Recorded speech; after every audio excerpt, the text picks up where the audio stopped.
Бирок бизге дыйкандарыбыз байланышып жатат.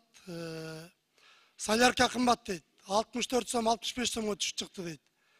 Тиешелүү министрликтен, тиешелүү баягы мекеме жетекчилеринен 1 литр дагы солярка баягы бизге берген жок дейт. Мал базарларга баягы жер айдатканга, жер семирчик сатып алганга, ошол эле баягы тракторду жанагы айдоонун эмгек акысын төлөгөнгө малдарын базарга алып чыкса, малдар өтпөй, чындап келе кыйнап жатабыз дейт. Ошон үчүн урматтуу Алмаз Акунжанович, өзүңүз бир тиешелүү мекеменин жетекчилерине, тиешелүү министрге тапшырма берсеңиз, солярка боюнча. Экинчи маселе боюнча, мынакей кече жакшы жаңылык, Кыргыз Казак границасы ачылды деп атат.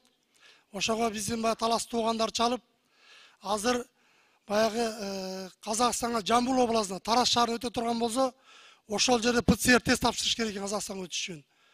Бирок ошол жерде баягы ПЦР тест тапшыра турган лаборатория жок болгондугуна байланыштуу Талас шаарына келип 100 километр. Ал жерде 6-7 саат күтүп, кайрадан барып берсе 100 километрден. Ошомен бир күн убакыт өтүп атат дейт. Ошон үчүн Алмаз Акунжанович, тиешелүү мекемелердин жетекчилерине тапшырма берсеңиз, ошо ПЦР тест тапшыруучу лабораторияны границага көчмөгө алып барса. Рахмат.